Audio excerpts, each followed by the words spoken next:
Welcome your host, Caddy Frink, as she leads discussions about substance use disorder and the journey to recovery. You are listening to Redefining Recovery, a recovery revolution.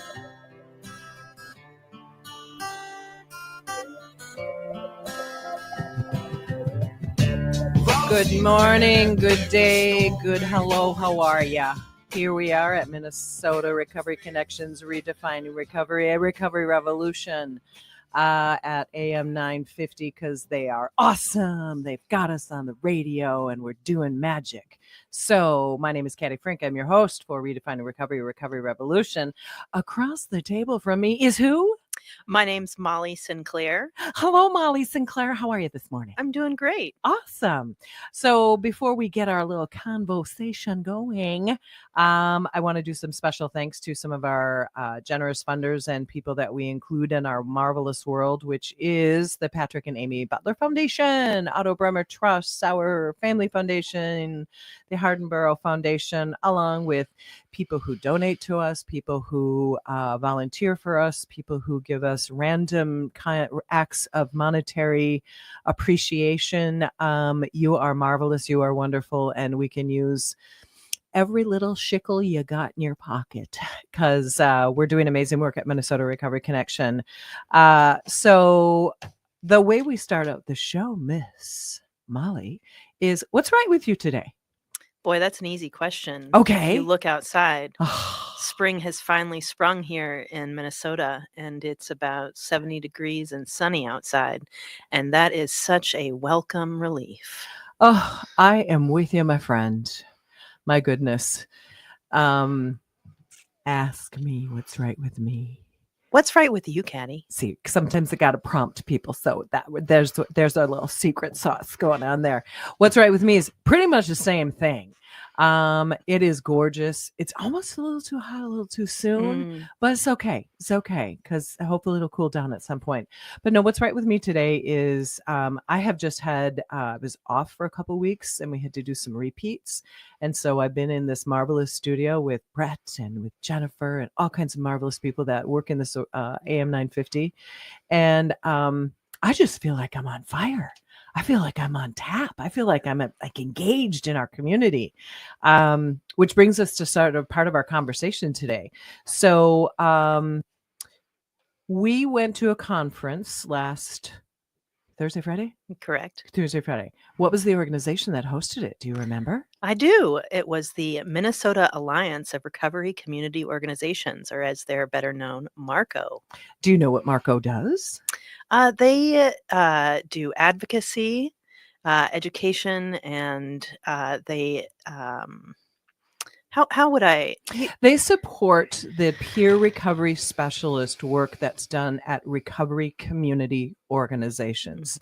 So Wendy Joe's my former executive director. I called her boss a lot. Was forming this organization, which is really about helping the recovery community organizations of Minnesota band together and be a solid, I'm going to call it a team, because what we really need to do is we need to believe that all of us who are in this nonprofit world are doing amazing work. And so what she's doing is she has part of the organization is vetting new recovery community organizations. I'm sort of part of that team that helps vet them. And then just helping just continue to grow the recovery community organizations that are doing the nonprofit world, because we've got treatment centers, we've got all those other things, but this is another venture. So who was it that was at this? So let's say a little bit about who you are and what you do at Minnesota Recovery Connection, because that will sort of lay the groundwork for our conversation going forward. Sure. So as I said, my name's Molly Sinclair. I use she, her pronouns, and I work out at the Pride Institute 3 days a week, supporting folks that are inpatient there.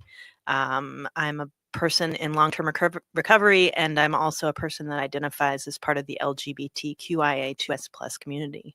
So I use my lived experience in both those realms to support the folks that are inpatient at Pride through resource navigation, sharing my story, and however else I can support those folks, and I do it the best that I can. And I'm very grateful for the opportunity. So I'm employed by MRC, but I work out at Pride 3 days a week. So what do you see quickly before we take our break, and then we'll kind of get into what do you see is the struggle with not necessarily substance use disorder, but the struggle of the community right now in the LGBTQIA plus community? What are you seeing? What are you feeling as a woman who is part of that community? Well, what I encounter frequently are at Pride in particular is there are a lot of trans folks that need to be seen and heard and recognized in all their humanity. Mm. There are particular issues within the LGBTQIA2S plus community that are unique to that community. So there's different drugs that folks use. There are different challenges that they face in terms of not having to navigate name changes and having just really being fully seen Right. for who they are. So Yeah. does that answer your question? It does, and then I think we'll go more into it. I think the interesting thing is that we know that the trans community and the entire community that is of the LGBTQIA plus, and I forget the last 2S plus. 2S plus, thank you, is that there's a lot of spotlight on that community right now, and there's a lot of negative spotlight on that community. And then thus, when there's negative spotlight on a community, just like a lot of the cultural groups that are in the United States right now, what happens is that we only see the stuff that people talk about. Like you said, very much, we don't see the people. There are people behind those headlines. There are people around behind that stigma. There's people that love those people that are being like called out saying, you're not valid, you're not there. And thus what happens is that people want to escape, right? Sure. There's where substances come in. And there's a cultural aspect to it. I mean, I know when I was growing up as a young gay person, the place where I found community was a gay bar. Absolutely. And so I think that continues. Mm-hmm. And so I feel like creating more spaces for people to be who they are, be seen, and do it in a healthy way without substances is something that's really lacking in our community. Absolutely. I think I couldn't agree with you more. Part of the conversation that we have with our recovery community organizations is we need more recovery community organizations that focus on the community of the LGBTQIA plus, because there's just like if you are part of a cultural group, there's some nuances, there's some information that needs to be addressed that me as a cis female, I don't understand. I can't. I can empathize and I can feel with somebody, but I can't necessarily have any idea what that feels like and what somebody's going through. And so I know that's one of the goals of Minnesota Alliance of Recovery Community Organizations, is that if people can come to the table with ideas around this cultural community, let's see what we can get going. Sure. I think that one word that really speaks to this is the idea of intersectionality. So when we I'm a person in long-term recovery. I'm a person that identifies as gay. I'm a mom. I'm a sister. I'm a daughter. And so all of these things inform my existence. And so the closer I can get to folks that have experienced what I've experienced, the more I don't feel alone. Oh. And when I don't feel alone, I don't look for relief in the same way that I previously did. Yeah. And going to the same crutch that is there happily, willingly, wantingly, on every corner, just about. Yes. Well, we're going to take a quick break, and when we come back, we're going to talk a little bit about the woman who sort of got this conversation going in the conference we went to, bringing Molly into it. So this is Minnesota Recovery Connections, Redefining Recovery, a recovery revolution. We will see you back in a flash. Thank you.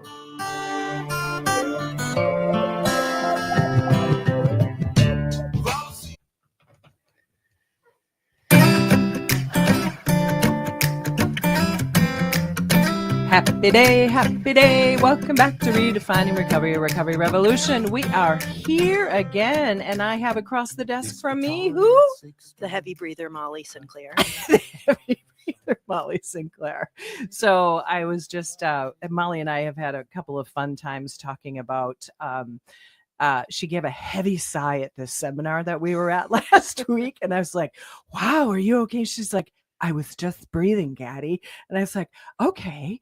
And so now she just told me that you have a Deviated septum. So that makes it all sort of complicated up in there. It does. Okay. So she loves to breathe, and I love that. So that's good. So we walked away from our first 10 minutes and we're coming back. And part of the reason why I have Molly in here is because we had this conference last week from Minnesota Alliance of Recovery Community Organizations. And we had a woman by the name of Danielle. How do you pronounce her last name? Bonanno. And she is a incredible woman who identifies as she, they, and she's a transgender woman. I think I'm saying that all correct. Correct me if I'm wrong. I think you're right. Okay. Thank you. And she just like made my eyes pop out of my head about all of her conversation about her story and how she became the woman that she is, but then spoke a lot about substance use disorder in the whole community. And so Molly works at Pride Institute doing certified peer recovery specialist work. And so we talk a lot about different communities that are affected by substance use disorder. And I think what I want to do is highlight that we have a very big spotlight negatively on the LGBTQIA plus, particularly the trans community. And what I took away from Danielle's conversation is that she just wants to be seen as the woman that she is. And she said she's loud. What did she say? She's loud, nasty, gets in your face. What was it, Molly? I can't remember the exact words. But it was all about that. Because Yeah. I remember there's a woman in the audience that says, I can be loud and obnoxious too. And Yeah. we're like, yeah. People accuse people like us of being too much sometimes, and I like to reply back to people that I'm just the right amount. We all have a voice in our substance use disorder. We all have a voice in the life that we live. We all have a voice on who we are. It is important to have a strong voice. And those who oppose people that don't meet their criteria, you know what? Maybe quiet down and listen a little bit more. So you've been working at Pride Institute now for how long? Couple of months. You started there filling a spot that one of our former former peer recovery specialist moved on to do different things, Sabrina. Tell me about what the experience has been like there. Well, it has been eye-opening. Mm. So one of the biggest parts of my job is to support people using essentially a computer. So I help people sign up for benefits, GA, SNAP. I help them get their driver's license. So I'm going to say GA is general assistance. Right. SNAP is food stamps. Okay. And help them get their driver's license, help them explore different meetings around town that they might be interested in going to, whether that's a SMART meeting, whether that's a 12-step meeting, Recovery Dharma. There's all kinds of self-help groups that meet different people's needs. So yeah, we explore that together. Because what I'm hearing is that there are a lot of people that really need that real basic stuff taken care of because they don't have the ability to do it or don't know how. Where's the disconnect that'll help people understand when people are coming in and out and around substance use disorder and treatment? There's a lot of support they need, right? Right. And a lot of folks come into treatment, they don't have a birth certificate, they don't have a driver's license, they don't have a social security card. And one thing I've learned quickly is that to get any one of those things, you need one of the other things. Yeah. And so starting from square one is a big challenge and can be really overwhelming for folks. So coming alongside someone and supporting them in getting those things that they might not have had because maybe they were currently without housing. So where are you going to keep those things? Maybe they're estranged from their parents. So, mom's got the birth certificate. Well, if mom's not talking to you, then it's going to be hard to get those important documents. Essential documents. I mean, really essential documents. Interesting, and I think that's a really important point for all communities of individuals that struggle with substance use disorder. When your life falls apart, all these intricate documents and things just might go missing. And if they're gone, like you said, you can't do stuff. Right. So helping them sign up for these services is really that's the initial step that you're coming in and doing. Yep. Doing a lot of filling out forms. And so, there's that brings up a particular issue that comes up in the trans community. Filling out paperwork with someone's, they call it their dead name. Which is what? Which is the name that they were given at birth. And now they're identifying as somebody, they're identified as their whole person, but that person has a different name, correct? Right. Okay. And so it's really, it's a sensitive topic I have to tread lightly and be willing to learn a lot and be open to feedback on how people want to deal with that issue. So maybe they were given a name at birth. They don't identify with that name anymore, but they still need to apply for benefits. Well, because of the way the system's set up, they have to use that birth name in order to get certain things processed. Yeah. And that can be a sensitive topic. A totally sensitive topic. Well, it's interesting. One of the last classes that I had at our office, there was a gentleman by the name of Terry, and he went by TJ. And I said, one is I'm going to use the term legal name. And then he goes by TJ. And the reason why he goes by TJ is because Terry was his substance use disorder name. That was the name that he used when he was out on the streets doing things he wasn't proud of, being potentially an unhealthy, unpopular human. And so he said, I really want to go by TJ. And I said, that's great. So what I do many times, and I've done this for other individuals, both in the LGBTQ community or people who have just changed their names because that name that they went by for so many years doesn't identify who they are. So I make 2 certificates. One is legal because that has to go to all the various organizations like you're talking about. And then I print them off another one that has the name that they are going to put up in their cube or their workspace that says, hey, this is who I am. And this is the class that I've taken. And this is who I am. And I think it's really important when we see people for how they want to be seen. Yeah. The name thing can be so loaded. Like you said, with someone that identified with one name being part of their using identity, but with someone in the trans community, there might be a lot of trauma that's attached to their birth name, not being seen for so long and having to go back to that. So it can be really loaded when you're forced to go by a name that you no longer identify with. Yeah, it doesn't fit you anymore. Right. Do you have within the community at Pride Institute, one of the identifiers that I think is important to mention is two-spirited individuals? Do you have some folks that you're working with that are, and maybe you can identify what a two-spirited person means? I have, and I think those folks generally identify as belonging to a Native American community, and there is a tradition in the Native American community of celebrating folks that identify both with the female and male energies that permeate our world. And I'm not an expert in this, so no. I'm sort of, I don't want to misspeak.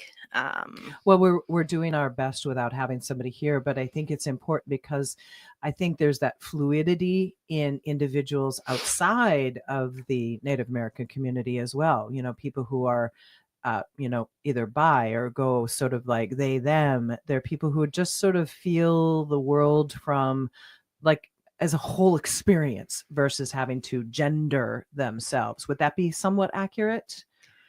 I think so, but I think the important part of the two-spirited idea, or idea is not the right word for it, but Identity? yeah, is how it's celebrated in a way that Mm. it is not, I think, in our culture. Thank you. Yes, that is yes. In the Native American community, as I understand it as well, it's a very honored space. Right. They are held at truly at a higher level, along with maybe some of the elders in the community.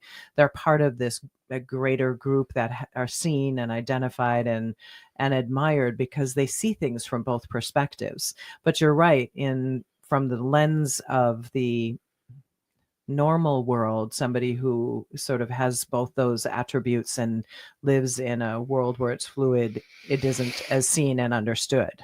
Yeah, our culture, I think, really values putting people into boxes and having them fit neatly into those boxes. Mhm. And when people start busting out of those boxes, it confuses people, and Mhm. they want to put them back in. They want to Mhm. make them fit into those boxes. And I certainly can relate to that as a lesbian woman. When I was younger, I was made fun of for not wearing the right clothes and for not being girly enough. Mm. Um, so uh, I can certainly, I really appreciate that there is value given to the two-spirited folks, Right. in a way that is not celebrated in our normal culture. Say more a little bit about your story in terms of where because I remember when we were at this conference, you told the story about the teacher who called you out for wearing. Tell that story because that impacted the rest of, maybe not the rest of your life, but it impacted part of your life. I think that's an important story for anybody who's listening who might be has a individual in their life, has a child in their life, has a young person in their life that's sort of trying to figure out who they are. There's a lot more opportunity for personal discovery now that the box is now open, so to speak, like you said. And so maybe explain that story that you shared at the conference and the impact and what that might, how we can see that as dangerous almost. Sure. So when I was in the third grade, I so the question that prompted the story was about when we first recognized or noticed our gender, Uh-huh. when we first realized that we were whatever we were. Right. And the story that came to mind for me was when I was in the third grade. I had a teacher stand up. Well, she was standing already because she was the teacher.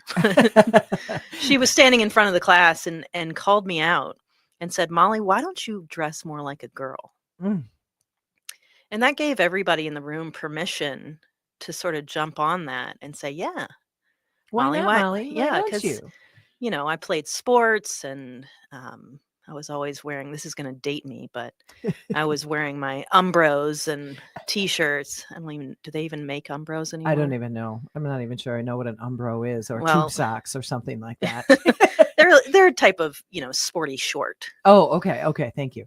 There was a soccer brand back in the day, so Ah. they might still be around. Anyways, so at that moment, I realized I am supposed to be a girl. I'm supposed to be wearing clothes that signal to the world Right. that I'm a girl, Oh. and I'm not living up to that Hmm. expectation. And I felt like I was really kind of letting people down. Like Wow. Wrong with there was you. something wrong with me, Yeah. and if I was really a girl, that I should be wearing different clothes Mm. so that other people could understand who I was. Oh my goodness. That's really, and so was there an impact from that um led you into what substance use disorder comes in so many different flavors and ways, and how we see one another or see ourselves and how we sort of move through society. And so you were sort of given this label that kind of probably laid inside your head for a long time, that I'm not girly enough, I'm not this, I'm not that. And then all of a sudden you're identifying like, I am female, but I also am a person. Where did substance use come in? Well, I think that there was this sense, this need for belonging. Belonging, yeah. So I was not only told that I not look enough or dress like a girl enough, but I was often told I was too much. I talked too much. Ah. I acted out. All of my report cards had a check mark next to refrain from excessive talking.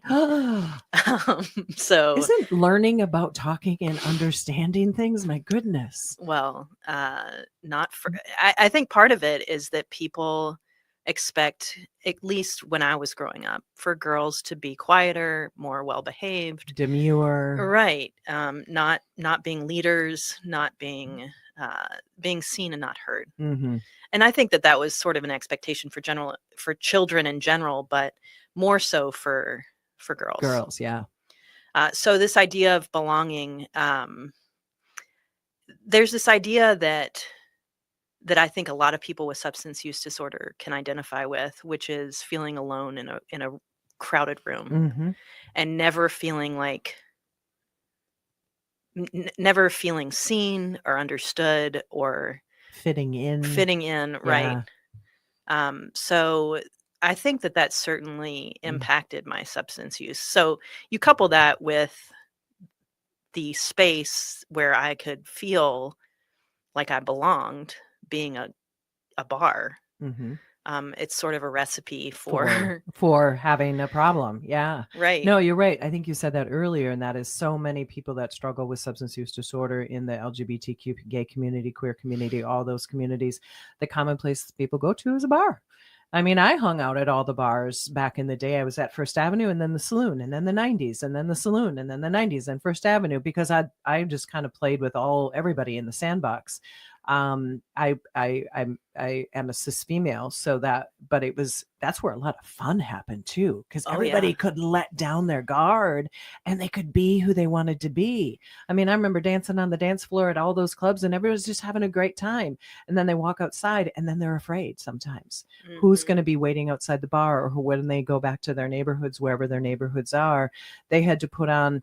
It's like we could take off our cloak in those places, and then we had to put it back on. And I remember when I was finding my recovery, I could take off my cloak in an AA meeting at the time because I could be around the people that I was. But then I had to put that cloak back on and not talk about it out in the big world, because if you were an alcoholic or you were drunk, you were also stigmatized. So I can only imagine, as an individual who struggles with their own identity, you got to put on cloak after cloak after cloak. Yeah, to just be accepted. Kind of hot. Yeah, sweaty.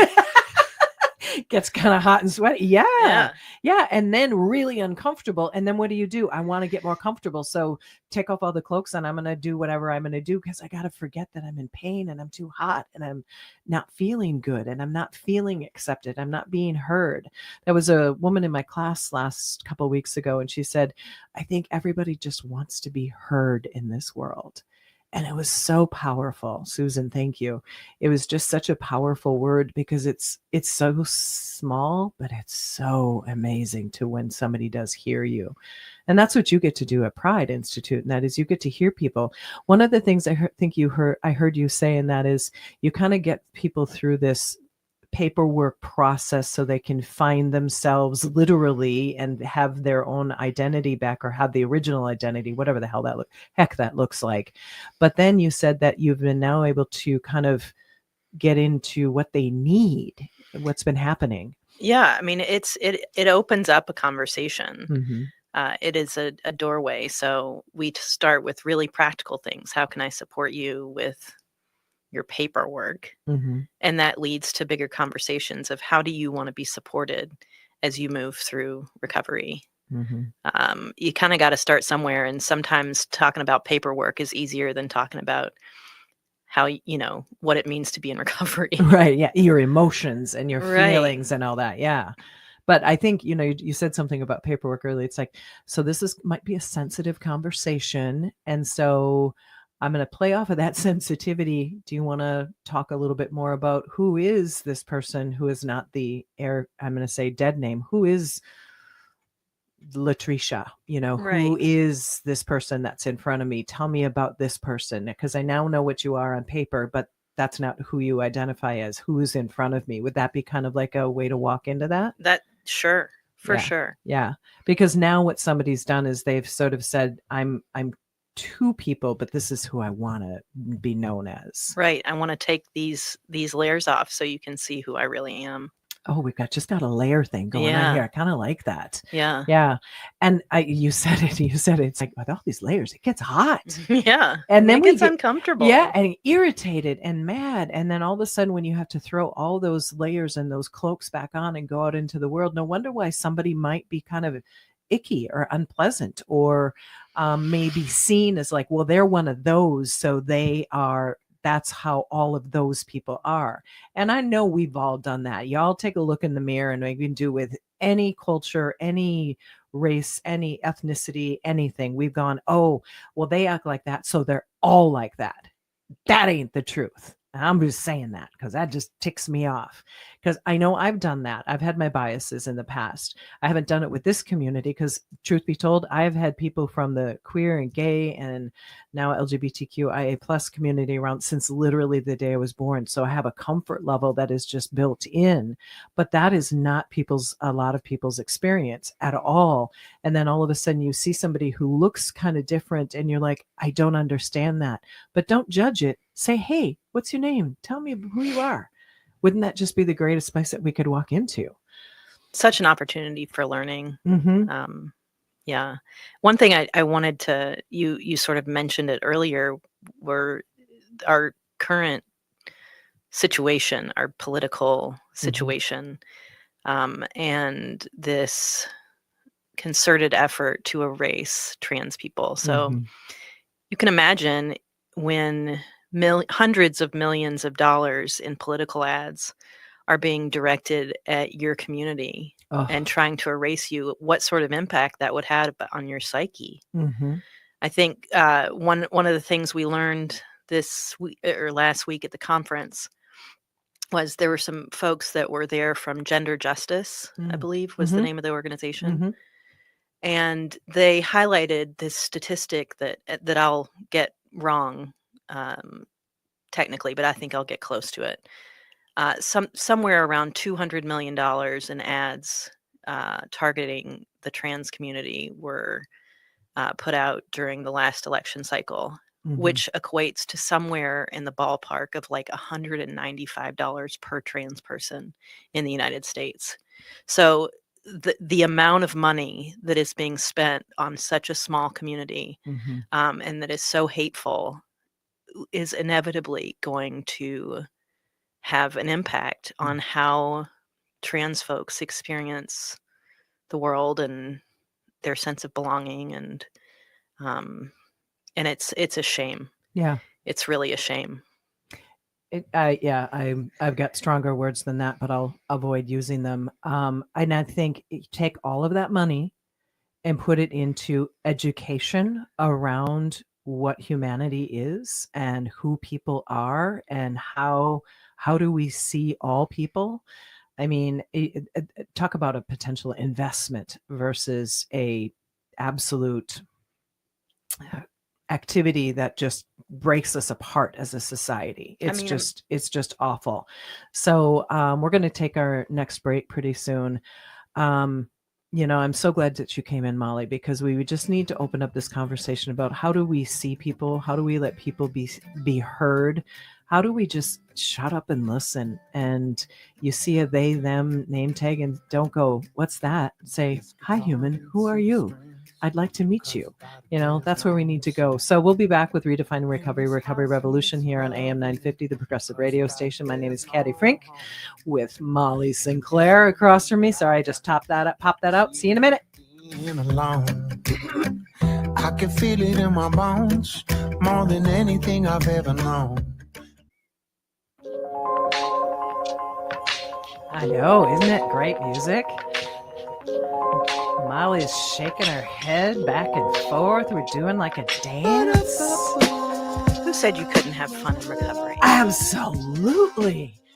Enjoy the music, get it rolling. So here we are, Caddy Frink from Minnesota Recovery Connection, and Molly Sinclair from Minnesota Recovery Connection. And you are a certified peer recovery specialist working out at Pride Institute, which is a treatment center for LGBTQIA plus folks in Eden Prairie.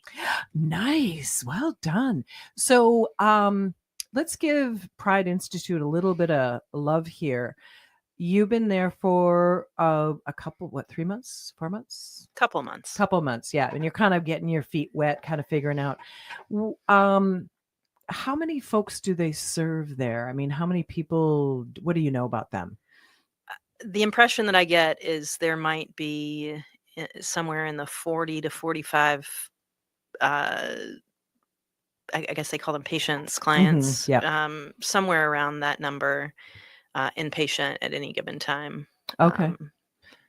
And so what we do is the treatment provider there then offers their clinical services, their treatment services, all that stuff. And then what we do is we offer an additional support of certified peer recovery specialist services, which gives people an opportunity to have kind of a different conversation. And that's what you get to have, and actually take away some of the burden from the counselor and give some space to the participant to sort of talk about what is the next phase once they get out of treatment, and with somebody who's been there, done that, right? Right. And frankly, I've had a couple of conversations with folks that are like, wait, you're not employed by Pride? Oh, so I can speak freely with you about my experience that I'm having. And, sometimes there'll be something that they just want to get off their chest that they don't feel comfortable sharing with a counselor or with administration, and they need to air their grievances. Yeah, they need to vent. Right. Yeah. Whenever you're kind of put into a bubble and asked to do a bunch of things, like I always say from class, we tell you what to do, when to do, where to do it, how to do it, and do it again. You're not always going to fit into that mold. At least in this environment, you are around people that get you a little bit more, not completely, but get you a little bit more. But like you said, there's going to be grievances, there's going to be frustrations, right? Right. And I can, I've been to treatment a couple of times, so I know what it's like. I know what it's like to be in treatment. I know what it's like to only have access to your phone once a week. I know what it's like to have people tell you when you can eat lunch and how you need to be in group. And, you get therapized in all kinds of every which way. Yes. You're getting your brain picked and prodded all day long, and sometimes it gets kind of exhausting, and you just need somebody that's not in that world necessarily, but that gets it, just to hear you. Yeah, just to hear you. Gosh. And not try to solve it. Totally. I mean, we say in our world, and that is, our job is not to fix people. It's not to tell them what they should do. It's to hear them and give them an opportunity to be. And you can be crabby, you can be happy, you can be complaining. But at the same time, we're always going to work on, you can be crabby, you can be complaining, you can be happy. And then what do we want to do to support you to move you forward? Because once you get out of this little bubble, then there's a whole world out there. And that transition can be uncomfortable. Having never gone to treatment, I don't know that world. I've listened, but I don't know what it's like to be contained, other than when I was in the workhouse for a very short period of time. And I didn't like that very much either. That was a short period of time. So you have this incredible ability to have that lived experience of being in treatment at some point or a couple points, identifying with people who are marginalized in our community anyway. And then this whole substance use disorder, this addiction thing, toss that on. And it's like, it could be a bonfire or it could be an opportunity to light a personal fire. Oh, I like that. I just came up with that, folks. That was pretty good. So give us a success story, a story that's because you haven't been there very long, but tell us a story about a human that kind of went, oh, or, huh. Can you come up with one? I can come up with a story of somebody that has